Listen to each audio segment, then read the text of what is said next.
Here we go. Bump, bada, bump, bada, bump, bada, bump, bada, bump, bada, bump, bada, bump. On the road again. Beautiful. I just can't wait to get on the road again. I love riding up with me and my friends. I can't wait to get on the road again. We don't even need an intro song. Just have you just on sing the every road time. again. I forgot the rest of the words, so I'm gonna ad lib. I forgot to upload the song, but which would have been great. You nailed it. That was perfect. You nailed it. Yeah, well, hey, welcome to a podcast divided. Both teams are 5-0, which is outstandingly for both of us. You know, I wish Michigan State wasn't 5-0, so we could say we're still undefeated and you're not. But hey, it is what it is. And the crazy part about it is we are going to some really, I don't want to say like dangerous places, but very tricky road games that are ahead where, you know, and it's going to test each team's mettle. What do you think? Both games are kind of toss-ups, I feel like. Before the season, you would have looked at Michigan, Nebraska, or even after week one when everybody thought Nebraska was just the worst team in the conference. I would have thought this would be a blowout, but after watching them get better each week and how they played against Michigan State on the road, that's going to be a tough one for Michigan. That might almost be tougher than Nebraska, I want to say. Or not Nebraska, Wisconsin, because Nebraska has an offense. Their defensive line is good, and their offense can put up some points. So it's going to be a good test for Michigan. I think they need a test like that, especially with the tough games coming up. Same with Michigan State. They've had Nebraska. That was their tough test in the Big Ten so far, and we've learned that Northwestern is not really. That wasn't a very good, barometer of measuring how good they are.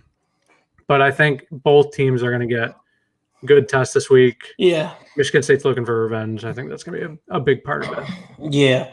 And also no one likes Nebraska, but yeah, I think so as well. I mean, Rutgers is annoying. They're not as bad as they were 2 years ago under I'm not sure if is it Ash? Yeah, Chris Ash. Yep. Mm-hmm. Yeah, they're not as bad as they were under him. Greg Schiano, don't get me. I mean, he's kind of goofy and quirky, but he is a good coach. And he's brought in transfers kind of in a similar style, in a similar way as Mel Tucker has. He's brought in transfers, and honestly, I think they're tricky. They're a tricky team. Noah Vedral is as we call him, the best trash quarterback ever. Because he's not very, he doesn't have ridiculous ability, but he has enough ability to a point where he makes annoyingly good plays against you. Of course, all about that. Oh yeah. And it's going to be a challenge for both teams. And I really believe that, the win really, I believe both teams are capable of winning. Of course, we'll give our picks at the end. But I believe both teams are capable of winning these games. And so, yeah, really but before we get into this week coming up, last week, 2 wins. Michigan State gave some yards. We can admit that. But they got the job done. It's not totally a beauty contest until you get down to the end of the season. You're in, the mix for certain bowl games and playoff and all that. But hey, you get the win. And in Michigan got a gorilla-sized monkey off their back. So, yeah. I mean, that's by going into Camp Randall and winning for the first time since I was an 8th grader. So that's – and I'm – Dang. Yeah. Wait, what year was that, the last one? 2001. I remember that game. My god sister was actually dating the guy that recovered the fumble whenever he would kick the muff punt. He recovered it. She was talking to him or dating him at the time. So she had the article of him in her bedroom, and like, oh my God, look what he did. So that was when I was living in Michigan. So yeah, it's so it's been a long time. Wisconsin is not a world beating team. Mm-mm. Wisconsin, the thing about it is Wisconsin has the talent they normally have. Their defense is still stout, but for whatever reason, their offense is just extremely dysfunctional. And they don't have bad players. I mean, actually, this Sunday, I mean, I painfully took myself through the 2020 game when they beat us 49-11, and many of the same guys who they hung a 50 burger on us last year were playing this year, including Graham Mertz. Yeah. And so it's like, I mean, of course, Michigan's gotten a lot better since then, but it's like, did Wisconsin get that much worse? I mean, it's crazy. Graham Mertz is, I don't know. I haven't seen a quarterback go from, one of the top recruits in his class at the position to just not. I mean, I'm trying to think of a player who he reminds me of. Who's Christian Hackenberg is the only one that really comes to mind where he was just like so hyped up. He was supposed to be the guy, and he just, I don't know, is it the pressure of everybody expects you to be the guy and then you just fold? Whatever it is, he just looks so bad. He has no confidence. He looked defeated. I mean, at the end of the first half, he kind of gained some momentum back after a really bad start. He threw that really nice touchdown pass, and then he got hurt, and it was just, I mean, that was it. So. Yeah, and I'm like, oh, crap, now he's awake. And then, Dexton Hill had something to say about that. But just the thing about it is Michigan, what encouraged me the most is Michigan got it done against a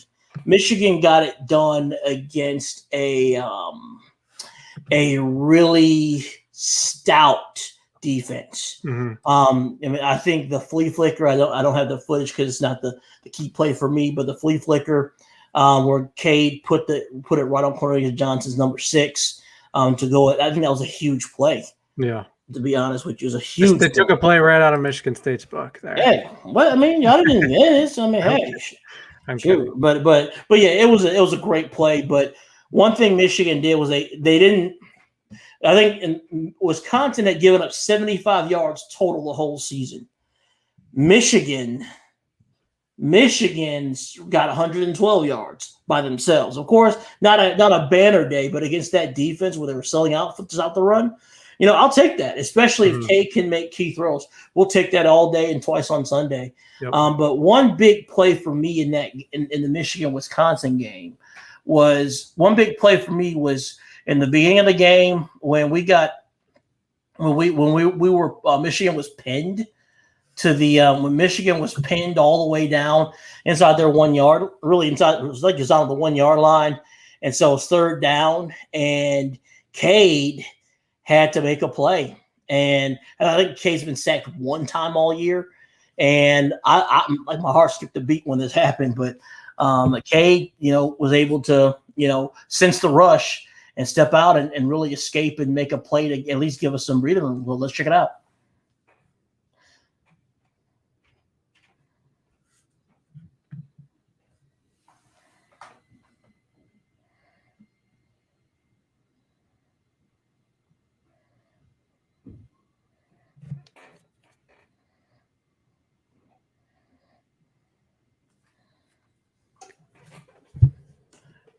And then Corum says, "Get in the weight room." And of course, the next play, I forgot, I didn't run it, but that one also had the fourth down conversion as well on there too. So, and of course, y'all saw it. So, those I think were very, very big plays. Of course, someone just we don't care 67. Quick aside, he asked me what my handicap is. My handicap is 11.5 right now. So, still working to get that down, but that's my handicap. But yeah, I like I said, that was a really, really big moment. But so what did, if from watching that game, what was one of your takeaways from the Michigan game? Are you talking about? Yeah. I liked what I saw from Michigan's defense. I thought they were aggressive. I think that they look way more disciplined than they were under Don Brown. I think that the coaching has improved tremendously. It's hard to say that after watching how bad Wisconsin's offenses looked this year, but Michigan did what they were supposed to do. Took care of business, got after the quarterback. Obviously, Mertz took a big hit, which was, that ended up being a game changer. We talked about that. If he plays the rest of the game, who knows? He had momentum on his side. I think he was kind of getting a little bit into the groove there. But Michigan took him out of his game. They did, exactly what they were supposed to do. Defensive backfield looks way improved from last year. The line is obviously really good with Aiden Hutchinson leading the way there. Defensively, they look good. I'm still a little hesitant to say that Cade is the guy And I've made the prediction before the year that JJ is going to end up as the starter at some point this year. I just feel like I don't think the staff has a ton of trust in him throwing the ball down the field yet. Maybe they do. Maybe they're just trying to ease him into more. This is the first time I think he threw over 20 passes in a game. So maybe they're just trying to ease him into it. They had such a lead that he was taking shots, and he looked good taking shots. So maybe that was a confidence booster that he needs. We'll see how he responds in another big road environment against a defense that's probably going to blitz a ton. So overall, the defense looked really good. Offense did what it was supposed to do. Run game was a little shaky, but Wisconsin's defense does that to everybody. Yeah, absolutely. And speaking of Michigan's defense, what really got me about Michigan's defense is they're able to get pressure. It's just with Don Brown, you knew what was coming. It's going to be tight, tight man coverage with those safety over. You're going to blitz every once in a while. You knew what was coming, and the more film you get, it's just you know where the ball, especially as those elite athletes went on to the NFL.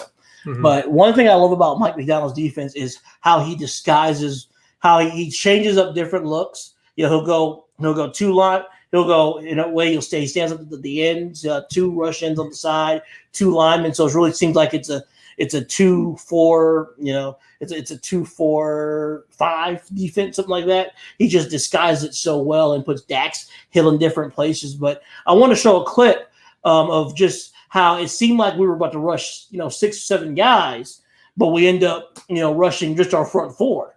But the thing about it is it had this desired effect because of, where you lined up the pass rushers. And so let's check it out.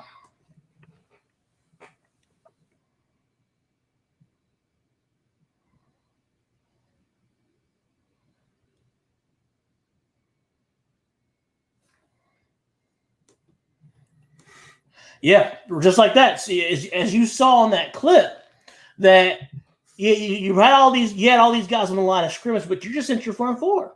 Mm-hmm. You sent your front four, and they got home. I mean, that's huge right there. If you're able to get home with four, and that means you can blitz sparingly. Of course, you get the blitz where Dax knocks him out the game, but I mean, I just love the different looks to really confuse the defense. Yeah. Where you don't know where it's coming from, where the coverage is. I mean, I'm just really, really impressed with Mike Macdonald. I mean, he's so far, he's been worth his weight in gold. Yeah, he's done exactly what the fans have expected, a replacement to do for Don Brown, and he's probably done even a little bit more through the first 5 games. I don't know if anybody expected the defense to look this improved, but they're on the right track, and I think that's kind of where they need to start. Once the defense is good, the offense can worry about, putting even a little bit of points on the board, and I think they'll be solid. Yeah, absolutely. And like I said, that's why I'm encouraged moving forward, but, we'll see what happens. But, the thing about it is it may have not been the sexiest win, but Michigan State, hey, you got a team that's kind of pesky, kind of weird coming in as Western Kentucky, who throws the ball a lot. Those are 200 times a game. Of course, I'm exaggerating with that, but you got the win. So, what were your thoughts on the effort of your Spartans this past weekend? Watching the game live was frustrating, only because you see a guy throw for almost 500 yards, and you're just like, what's going on with the secondary? And then you go back and kind of watch it again, and then you look at the stats over the season. He threw it 20 more times than he had in any other game, and he averaged the least amount of pass yards per attempt in any other game. So I think that their whole strategy was to just come in and throw the ball and not even worry about running. I think they might have had a handful of run plays. They did what they thought they were going to do, but they settled for field goals a little too much, which was great. The defense held them to field goals on certain spots where, a touchdown changes the whole outlook of the game. So the defense, as weird as it is to say, they did what they were supposed to do. They did their job holding him to, saying holding him to 488 yards is weird, but their whole plan was to not just not get burned deep the whole time. And they did that. Oh, yeah. The thing about it is, one thing I heard was bend don't break. Whenever because I made my analysis after the game that was very popular on the Michigan State Twitter. There are a lot of Michigan State fans that agree with me a lot. Like, who asked you, man? What gives you the right to talk about our team? Well, because I'm talking about your team right now. That's what gives me the right to talk about your team. But what I'm saying is, like the last couple of weeks, I've seen Michigan State have some soft spots in their defense, in their zone, and giving up that many yards to Western Kentucky. Even though you won the game, it still isn't something to write home about. Is what I'm trying to say. Because over the next couple of weeks, really with Rutgers, Nova draw is not a high power passing attack, but they're effective. They've got Bo Melton on the outside. They've got Isaiah Pacheco, who's been there, who's played a lot of football for Rutgers, who can catch passes out of the backfield and run. So you're going to be tested this week. And then you've got, I'm sure Michael Penix is out again for Indiana. He's week to week, they said. He's week to week, okay. Yep. Yeah. I mean, one thing Indiana does is they put that ball up. They put that ball up. Yep. And so so it's going to be a big test. And then Michigan is steadily improving their passing game. So so the rubber's going to meet the road soon. It's just, right now, Michigan State is 104th in total defense through 5 games, even though, but also to preface that as well, Michigan State is also 39th in scoring defense. Yeah. So, but don't break.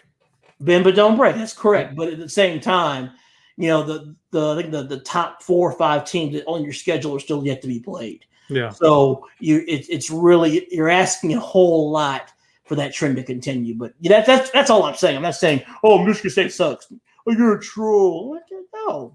I can speak objectively. Yeah. It's a very different year. I feel like most years is Michigan State's defense is the one that's kind of leading the way, and we've gotten so used to that where it's just like the year that our offense starts taking over and carrying them to wins. It's weird. We don't know how to handle that. Like we're trying to find a way to The only cautionary tale I'll give, of course, it's 2 different teams and such, is the 2010 Michigan team, where Michigan was 110th in total defense, but Denard Robinson, of course, ran wild, and we were started 5-0, and then we ran into Michigan State, and of course at the Big House, and Kirk Cousins, Edwin Baker, Le'Veon Bell, and Cunningham and company went off. So that'd be my cautionary tale with Michigan State, where things can go south quick if you're not able to mitigate some of those issues, because even against like Nebraska, I saw a lot of receivers running open down the seams.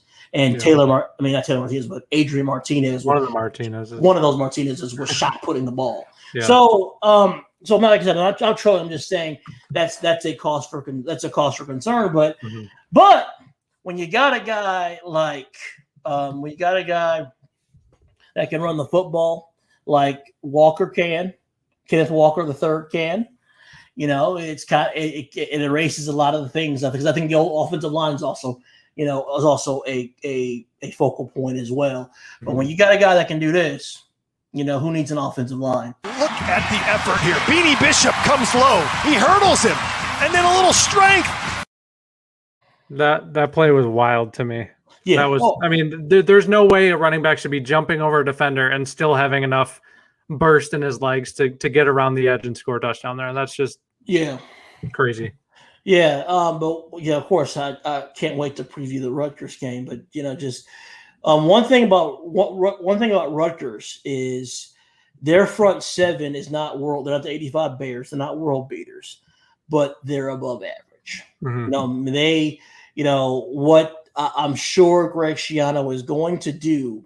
Greg Schiano is going to challenge. Is going to put guys in the box and challenge.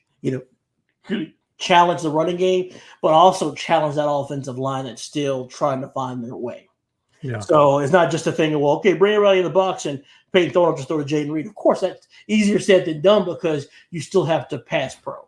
Yeah. And if you don't, if he doesn't have time, if he doesn't have time to sit back and survey the field and give guys like Jaden Reed a chance to break open, then it doesn't really matter. So Mm-hmm. this is going to be a test. I don't, of course, I don't think it's overwhelming for Michigan State, but it's definitely a litmus test that I definitely look forward to seeing how they perform. Yeah, I think that's been one of the strengths lately, at least, of the offensive line is pass protection.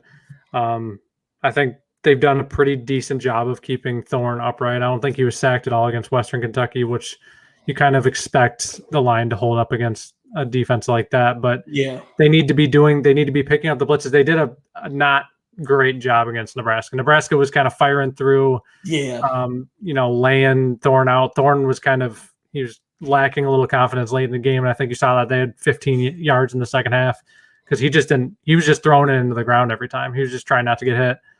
So if they watch tape from that game, because that's going to be the tape that all the Big Ten teams are watching. This is how Nebraska almost beat Michigan State. This is how we need to approach the game. So if they watch the second half tape, learn from that, I think they'll be all right. Yeah, and Rutgers is Nebraska light. That's what I call them. Noah Vidral is Adrian Martinez light. Mm-hmm. So you're going to get it's going to be a similar conceptual game. And of course, what makes it kind of the degree of difficulty more is it's on the road and it's a top 11 team coming to your place. So they're gonna find things instead of going to Georgia Shore and getting a tan. They're gonna come to Shea Stadium. As SHI, I don't know what they call it. But thing about it is, if you got a guy that can flip the field and be a difference maker on the special teams and the return game, then that can help mitigate some of those issues that you may see whenever the offense may bog down. If you got a guy like Jaden Reed that can flip field position or house one, then that can help. And of course, he did it again last week, as we see right here. This is a booming shot. Reed from his own 12. Reed makes the first two-men miss. Reed brings them up out of their seats. Reed down the sideline. Reed all the way. How's that for an encore?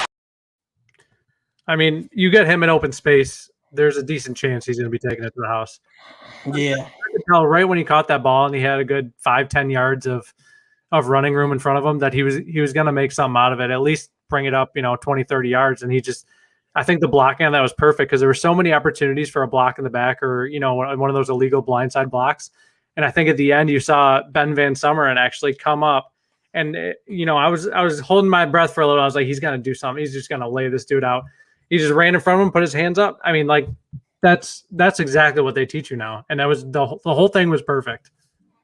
Ben Van Summeren made that name resonates with you. Ben Van Summeren made a play that didn't hurt the team. Standing ovation.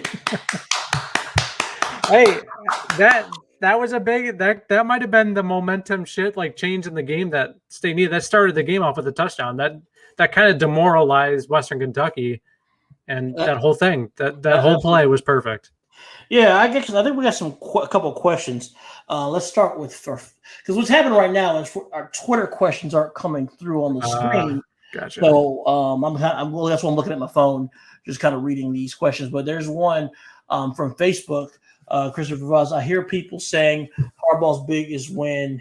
This is Harbaugh's biggest win. Is a win against a 1-3 Wisconsin really his biggest win? Connor, I'll let you take that one.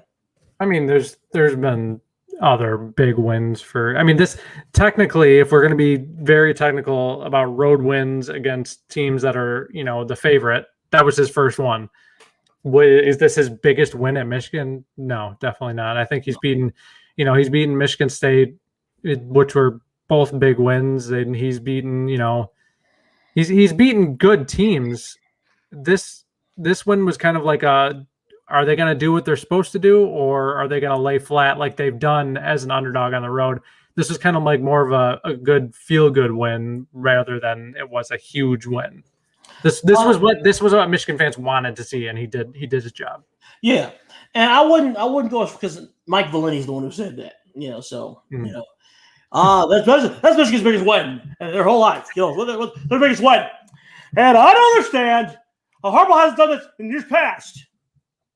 Is he a buffoon? Oh, okay. That's enough. Valenti is such a troll. I love it. I love it. He really is. Anyway, Valenti said that.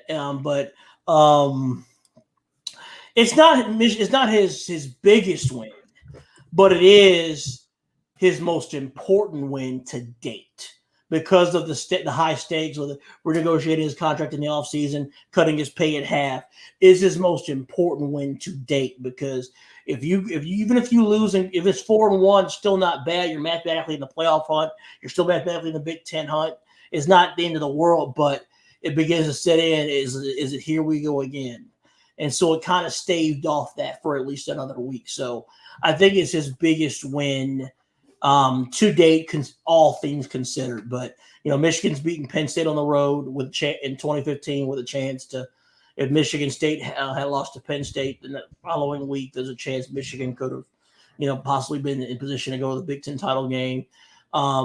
Beating a top 10 Wisconsin team in 2016, and then 2018, beating Michigan State in a weather game. With them being a top 25 team and their defense being where it was, and with all the stuff that happened.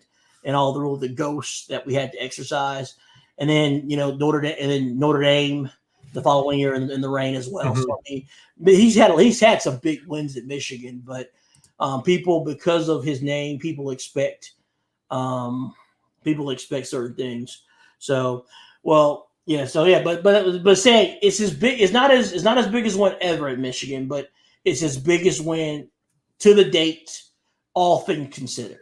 Because it keeps the dogs away for at least another week. But Jack Williams, here we go. Who is each of your favorite football players on the opposite team? You go first. Are we talking current or all time? For the sake of it, we'll say current. Current.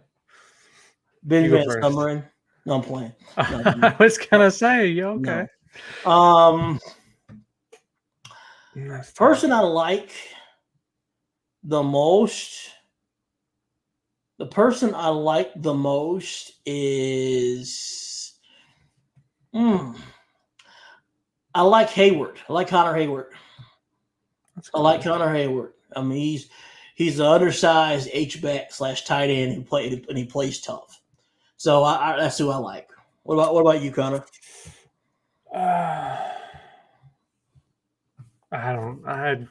It's hard because I'm not like a big, watcher of current Michigan football.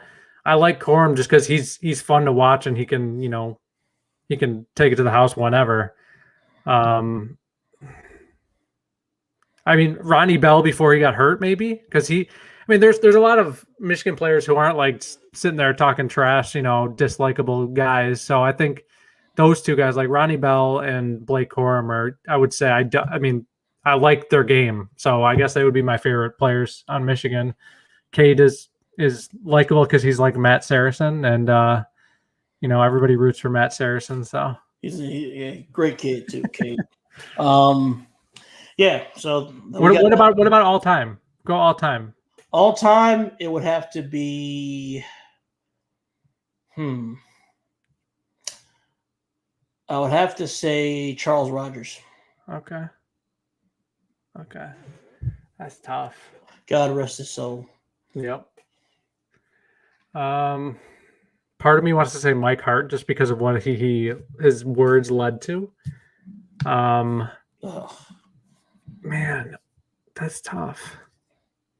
There's a lot of very unlikable characters that over time that I just can't stand at Michigan, like Devin Bush and all those guys. I liked Jordan Lewis because he was like a really tough defender and he just he was like all up in your face and he could talk trash and back it up. So I liked when him and Burbridge went at it in 2015. That was one of the best. Great. That was awesome to watch. So I'm gonna go with Jordan Lewis just because he's a really good player. Oh man, that was a great. That got ruined by. Of course, we know we got ruined. What happened? You know what happened. I was there and I saw it myself. Yeah. Anyways, moving right along. This is a troll comment, but we'll take it anyways. Who taught you how to make a left-handed layup? This is a troll comment. Who taught you? Matt Ishba. Yeah.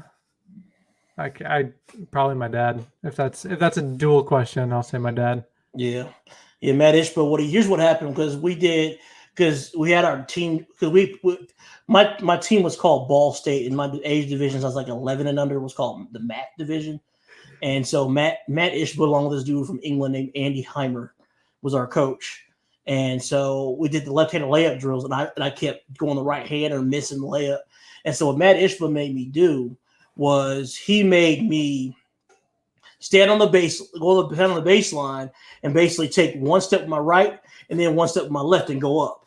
Right, left, right, left, right, left. And literally, after doing that drill down and back a few times, I was able to do a left-handed layup. So, yeah, Matt Ishba, great dude, man. Wonderful guy. Super proud of him. He's probably my favorite Spartan basketball player of all time. Great guy. So rich guy. Oh man, can I have $1 million? Yeah, right. Yeah.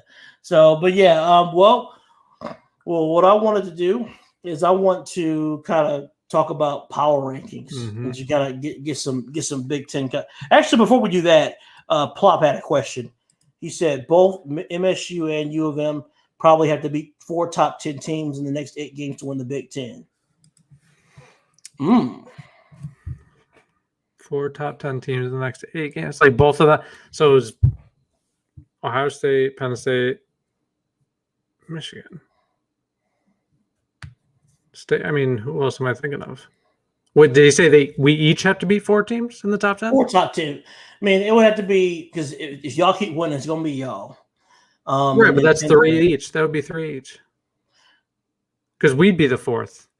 Okay, that makes sense. So 3 each. I mean, yeah, that's true. That we both the road is in our. Both of us have control of our own destiny, which is great.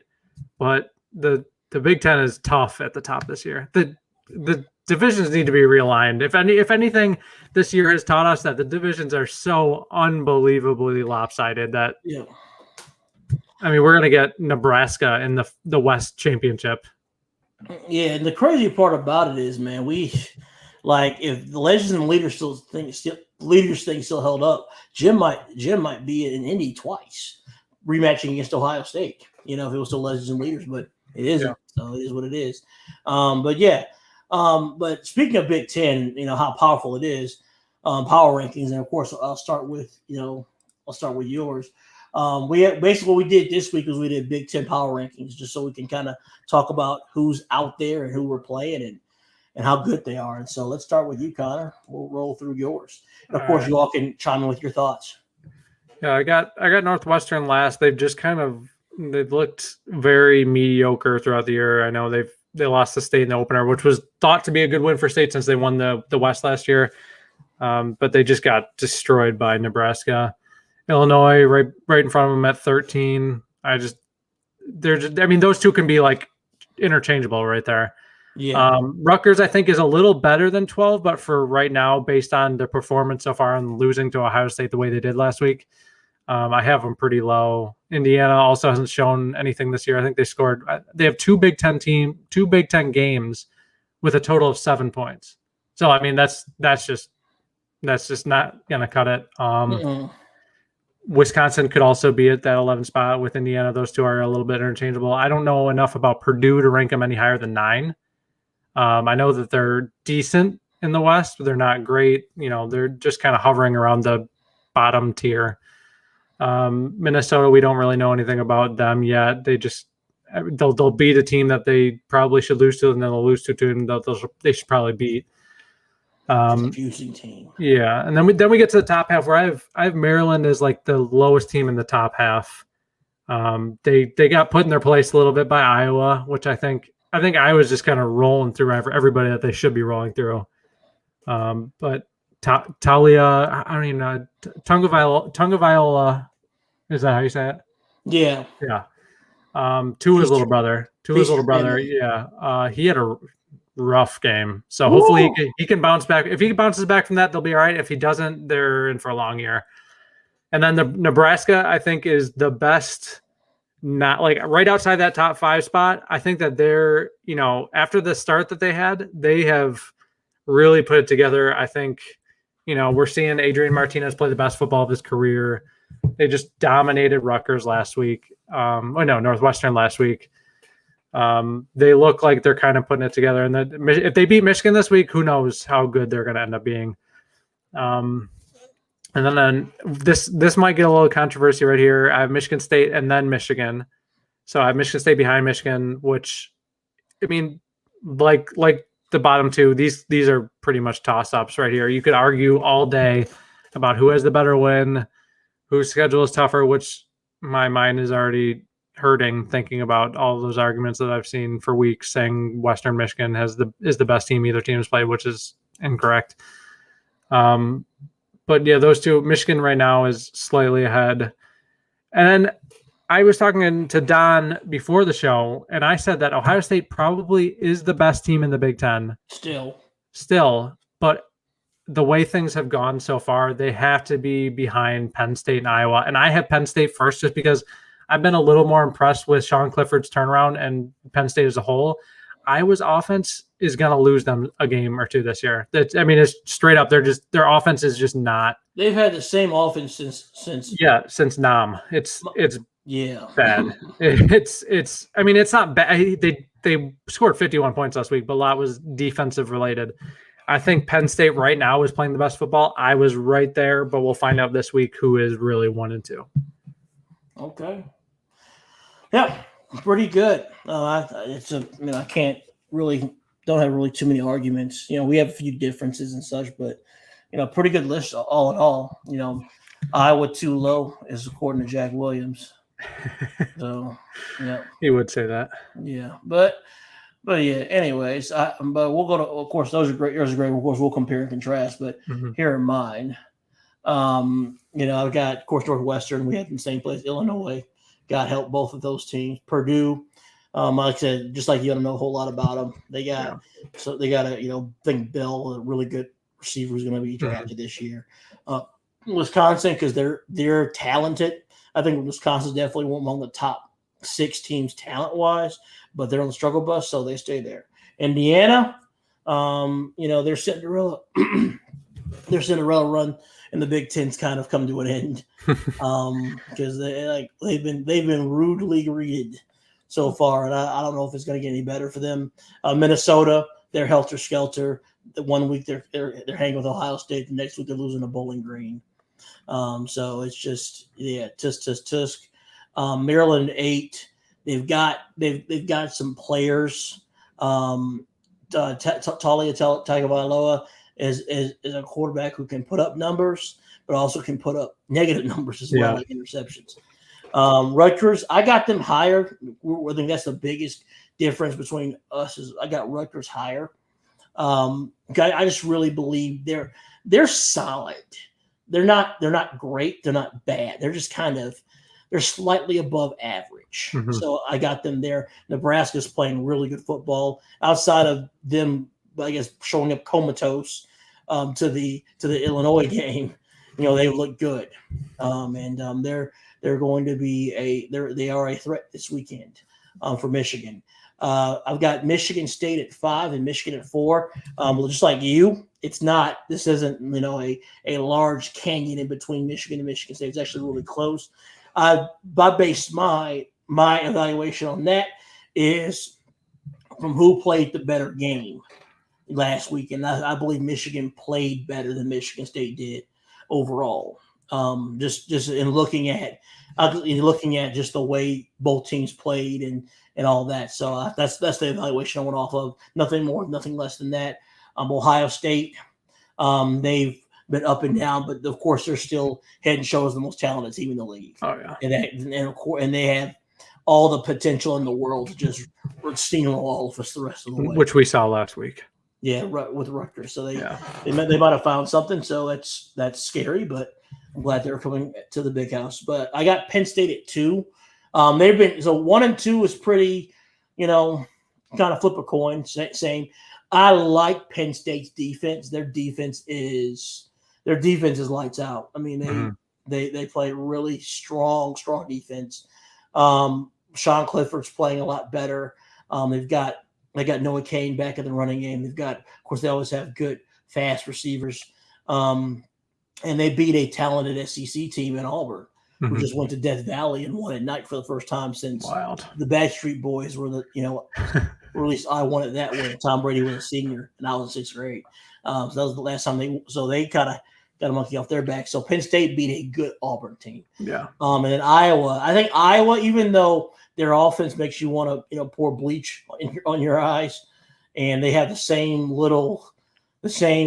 super slow but pesky, defensive backs and skill players that they always have, and a quarterback that can barely throw the ball 10 yards. They're effective, and they've been effective. Their defense is so turnover heavy. It's crazy. Yeah. So, yeah, I think eventually they'll be de-pantsed, but that may not be till Indy, because I think they're playing that well. So, but yeah, pretty similar. Of course, you can give us your thoughts, on how you feel about that list and what you would change and such. And yeah, yep. So.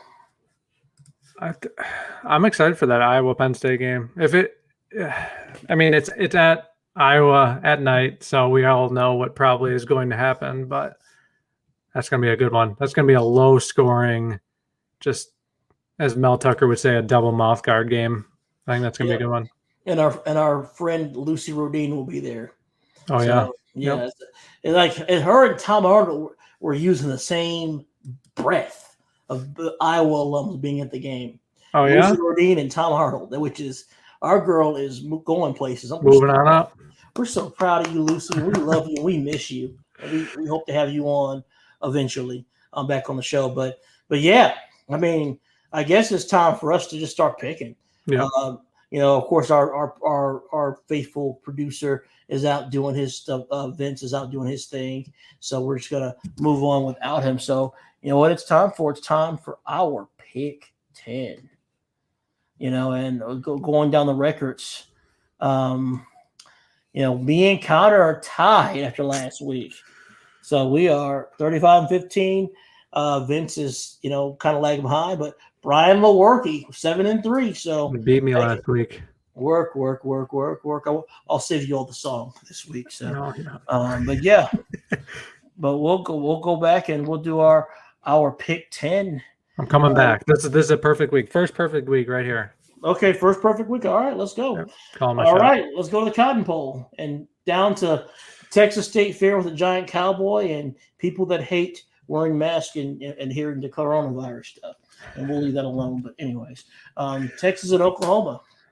Oh, man.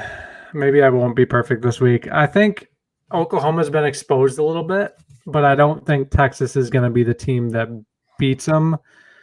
I think Oklahoma wins this one just because I honestly am not sold on Texas. I'm not sold on really either of them, but I think Oklahoma is the slightly better team here. Okay. These games are always. Oklahoma. They're always so close. Oklahoma's won their fair share recently, but I think the Texas offense is finding themselves. Spencer Rattler. So I watched that game last week against Kansas State. They're still struggling. They barely made it out of Manhattan, Kansas with their butts, intact. So just by who's playing better, Texas went into TCU and had a hard fought win there. So I'm going to go with the Longhorns. Welcome.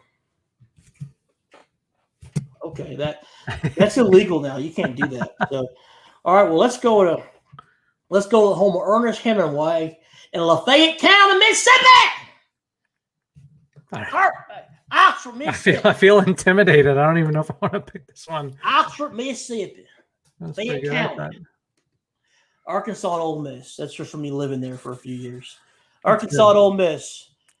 I'm gonna go Ole Miss because they're at home. They looked better against Alabama than Arkansas did against Georgia. So I'm gonna go Ole Miss just because they have a little bit more momentum and offense on their side. Yeah, same here. Ole Miss. Or I think it's going to be a high scoring game because KJ Jefferson is a solid Mhm. quarterback, dual threat guy. Ole Miss really. I mean, a big thing behind Ole Miss's issues last week wasn't talent; it was effort. Like you're basically playing, grab booty. Like you're trying to grope him instead of tackle him.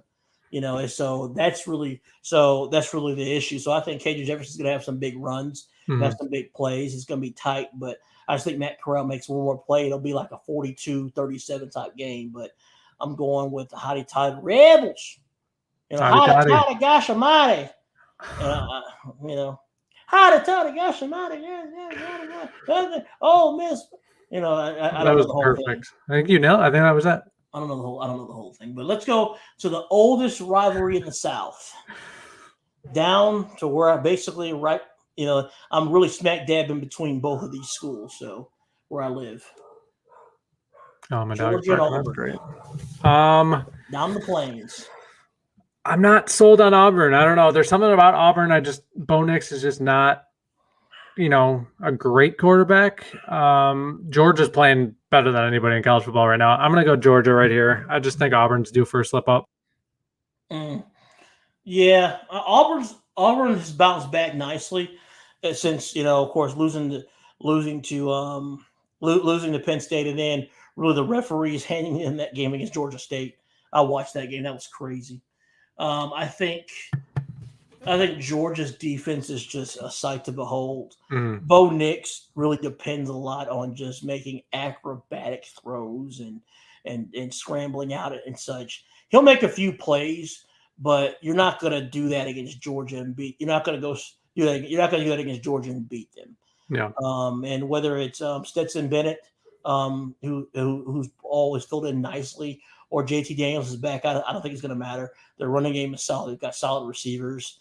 I think Georgia's going to stop them. Even though Auburn, some really magical things happen at Auburn every once in a while, but I'm not feeling froggy today, so I'm going with the dog. Sick 'em! We might see another Georgia shutout. I think they've gone like 10 straight quarters without giving up a point. Yeah, quite possibly. Yeah. Well, let's go out to see our Mormon brothers and sisters. Oh. Boise State. A fun game of the week. Number 10 BYU. I think Boise State's kind of having a down year. BYU is like the shock of college football. I feel like, we talk about Michigan State, Michigan, and all them kind of surprising everybody. BYU lost a number 2 draft pick, and they're 5-0, about to be 6-0 probably after this win. I think that they're just so loaded at all of the offensive positions, like quarterback. I think they had 2 quarterbacks hurt last week, and they still won on the road by 2 touchdowns. BYU is going to win this one, I think, by 2 scores. Yeah, same. Home game. Yeah, we all talk about it every week. They ain't got nothing else to do in Provo, Utah, except go to the games. If you guys don't have anything going on during the day or whenever this game is, turn it on. BYU is fun to watch. Man, they're going to be jacked up on some Mountain Dew. They actually, a few years ago, they allow soda pop and caffeine. So they're allowed to drink caffeine. Yes, just like Ricky Bobby's son. Mo, jacked up Mountain Dew, champ. They're going to be jacked up Mountain Dew. I'll jump at you like a spider monkey. Well, no, I want to watch that movie, but yeah, I'm actually going to go with BYU as well. I think the Cougs are really playing Romney. They're the Romney brothers, quarterback, receiver. No relation to former presidential candidate Mitt Romney, but probably distant relationship. But anyways, but yeah, the Romney brothers are really powering that team, and I don't see them slowing down. So give me the Cougs. Now for probably the game of the week, which I'm very shocked Game Day didn't choose them. They chose the Cotton Bowl, but Penn State, Iowa. That is, maybe it's because of the Fox rights or whatever. Fox maybe had rights to this game, but either way, this definitely should have been the game of the week or College Game Day.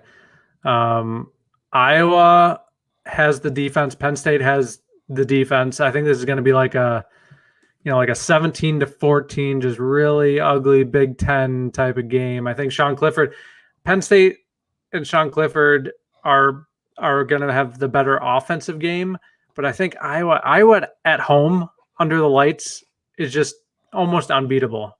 Almost unbeatable. And the way they're playing right now, I think they get it done. They win maybe by like one of those last second field goals that Michigan fans know all about. I think Iowa wins this one in kind of like a classic defensive Big Ten battle. Freaking Keith Duncan ruined our perfect season. I remember that. That hurt me. That's rough. Winning at Iowa under the lights is just it's like a cheat code. Yeah. I'm going to go with Iowa as well. Penn State's playing well. It'll be like a 2017 type game. Penn State went in there with Saquon Barkley and won on the last second touchdown pass. But I don't see Lightning striking twice here. Yeah. I got to go. If it was at Penn State, I'd probably pick Penn State. But since it's in Iowa City at Kinnick Stadium, I'm under the lights, Halloween month. Give me the Hawkeyes. Neutral field. This would be a hell of a game. Oh shoot, yeah. My gosh. Here's an intriguing one. This is a really good one. LSU at Kentucky. Oh man, I pick LSU like almost weekly to beat these teams that like last week I picked them to beat Auburn and Auburn came back and won and lost me some money, but we won't talk about that. I think they're due for one of these types of wins because I'm pretty sure they've had Kentucky's number for a while. But Kentucky, Mark Stoops has Kentucky playing really well this season. I feel like Kentucky's never had like crazy home field advantage. I don't know anything about Kroger Field or wherever it is that they play. I think I'm going to go upset here and pick LSU on the road against Kentucky. LSU's coming off a really gut-wrenching loss to Auburn, like really kind of a last-minute loss to them. Mm-hmm. Kentucky's coming off a really awesome upset win where the defense held against them. I think Florida's offense is better than LSU's offense. LSU has to really bring their own juice. Also, Ed Orgeron, there's turmoil around him right now, where even though he won an A for them a couple of years ago, where he could be on his way out. I just think Kentucky is in a better place. So I know you're feeling frog with that upset, but I got to go with Kentucky. Give me the Cats to have another signature win for Mark Stoops, who's probably going to have a lifetime contract the way he's doing it at Kentucky. So they're a basketball school, but they're decent in football. So LSU doesn't care if you win that East. Les Miles showed that, or they showed that with Les Miles a few years back. Yeah, they don't care. They do not care. Michigan didn't either after Lloyd won one, but that's another story. Anyways, Alabama at Texas A&M. I think this should take 5 seconds. Yeah, Alabama. There's really no explanation. Yeah. Let's just move on. Notre Dame at Virginia Tech. Woo! This one's tough. Ooh! I don't think Virginia Tech has the offense. I think Notre Dame's defense is gonna make Virginia Tech's life a little bit miserable on Saturday night. But I don't know that Notre Dame has a major quarterback issue right now where they played Jack Cohn, Tyler Buchner, and Drew Pine last week, and we saw the incontinuity or whatever the word is of not having that QB1 is kind of an issue, especially on the road at Virginia Tech, a team that's been ranked this year. I've put a lot of stock in Notre Dame this season just because I think that they haven't even come close to reaching their ceiling. But I don't know. Virginia Tech is just like one of those teams that just pulls off upsets like this all the time, and I think that's what's going to happen. I think Virginia Tech wins this one, even though my gut says Notre Dame. I'm going to go Virginia Tech. I'm going to go with my head. I'm actually going to search the game time because they're playing at Lane Stadium. I think it's a night game. Oh, it is a night game, 7:30. Yeah. Ooh, yeah. I'm going to go with Virginia Tech. Notre Dame is still really trying to find themselves offensively, and it's just the worst time they're kind of real is going into Lane Stadium. They're going to have Enter Sandman. All right, you get the illustration. Yeah, so I think Virginia Tech will make enough plays and another upset, and Justin Fuente's seat will get a little bit cooler, because he's on the hot seat. So I think a win against the Notre Dame team is gonna go far. But so yeah, I'm going with Virginia Tech as well. So now for the JV game of Saturday. Oh, Michigan first? No, Michigan State first, of course. So we'll go Michigan State at Rutgers, 12 noon kickoff. So maybe all the Rutgers fans will be hungover from last night to where they won't be cheering so loud. I'm very happy that this isn't like a 3:30 or a night game, just because. Well, first of all, I have a wedding to go to. Second of all, I remember the last time Michigan State played at Rutgers at night was when Connor Cook and that team went in there in 2015, and Rutgers almost pulled off the upset, but they spiked the ball on 4th down instead of trying to pick up a first down to stop the clock. Yeah, that was funny. That was funny, and it was also kind of alarming. I don't like playing there at night, which is good. This is a day game. I think this game worries me a little bit. There's just like a gut feeling. It's just like you shouldn't be confident going into this game. The line started out at 10.5 points in favor of Michigan State, down to 3.5. I think State finds a way to win just because Rutgers doesn't have one of those explosive offenses that will give their defense problems. I think Noah Vedral he's a good dual threat quarterback. He gave Michigan State problems last year. I think State bounces back to kind of hold him in check this year, and they do enough offensively against Rutgers. Rutgers, I mean, I have it right here. They have the 91st passing offense, 82nd rushing offense, 114 scoring offense. So if State, plays a little bit above average defense, I think they'll be all right. Yeah. Yeah, and like I said, Noah Vedral is I saw him Adrian Martinez light, and of course, this one thing he can do is one thing you have to do is Michigan State has a good pass rush up front, the front four. One thing you have to do is you have to be able to rush smart, and so where to a point where you're not running too far upfield and basically creating running lanes for Noah Vedral, because if you do that, this will happen. Third time in 6 drives that Rutgers starts in Michigan State territory. Here's Great Vedral. Touchdown. Vedral trying to take it all the way. He'll get it done. In for another Rutgers touchdown. He killed State with that all last year. Yeah. So you have to be disciplined and rush to a point where you're not going past him, and keep contained. And your linebacker, safety, whoever has the spot on him has to be able to make. You're going to have to make open field tackles against them. The key thing is make open field tackles. The offensive line because Rutgers' front 7, as I said earlier in the show, is above average. If the offensive line can protect, because I don't see Kenneth Walker going off in this game.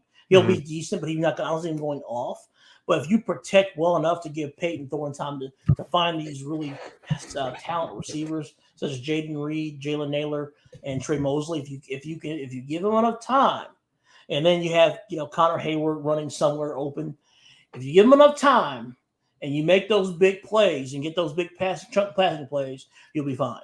But if you don't, if you're not protecting, if Peyton Thorne isn't on his A game, and you're giving up some yardage, and because Rutgers bleeds a lot of clock.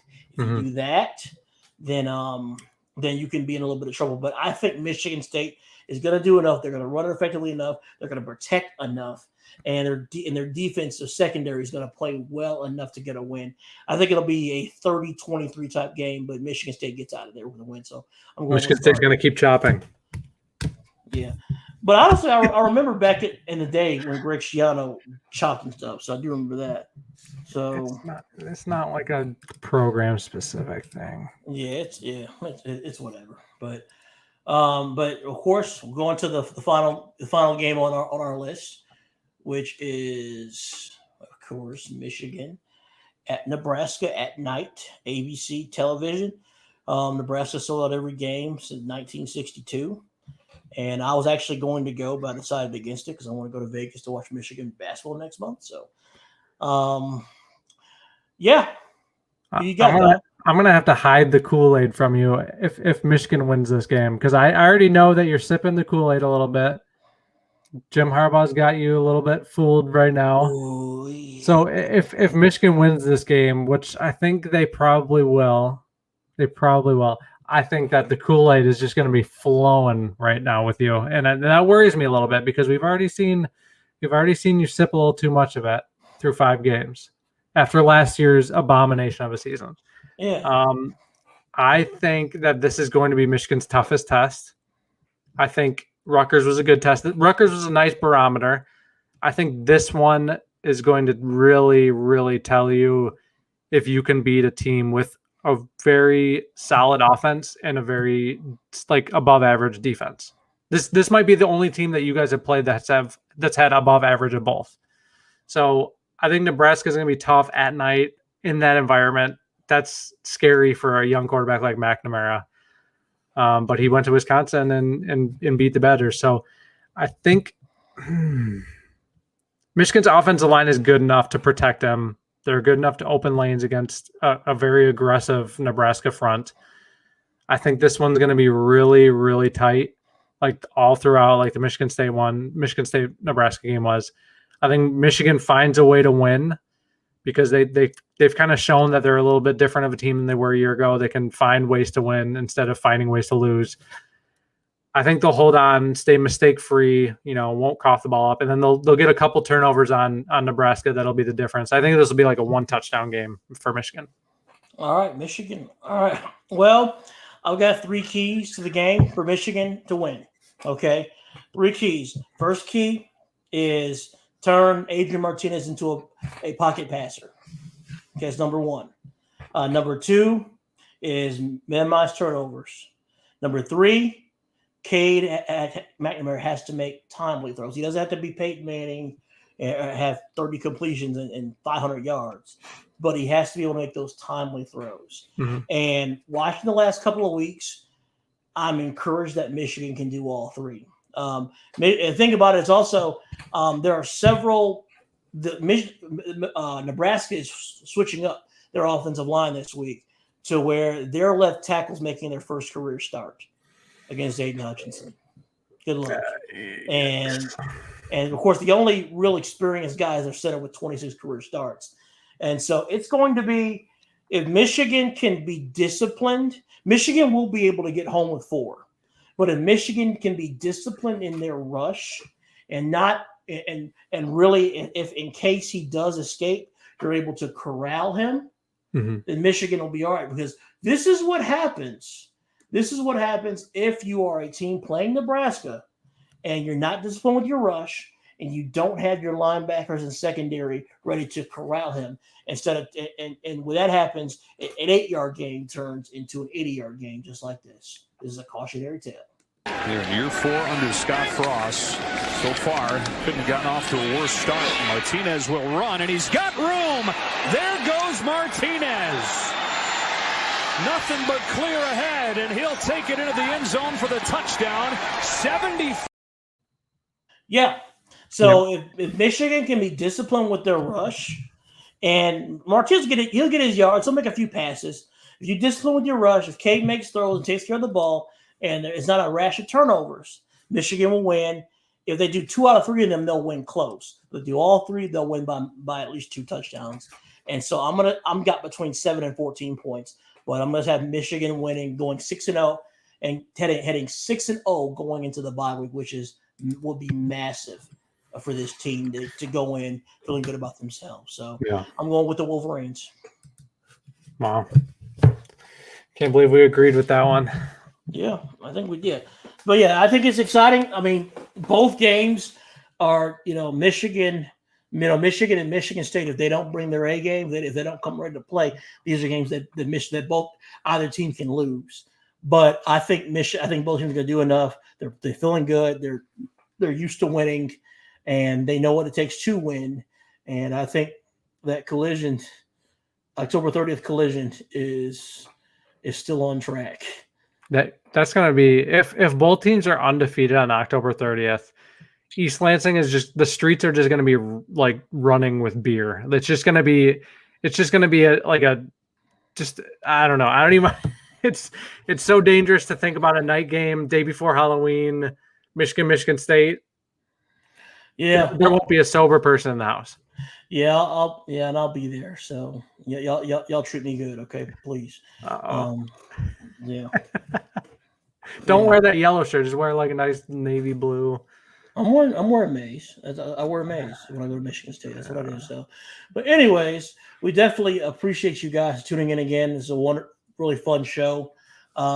We really appreciate you all for making our show the success that it has been the last 3 seasons, and we'll see what happens. Once again, this is our house, but you all are welcome here anytime for your input, and we'll see what happens this weekend. A really wild weekend that'll kind of determine. We're going on the road again. Yep. Can't wait to be on the road again. So. Beautiful. Once again, you tuned into a podcast divided. Thank you again. Have a wonderful night. Go Blue. Enjoy your weekend. Go Green. Keep chopping. Blue. Talk coming. Tuck coming. Talk coming. Still waiting. See ya.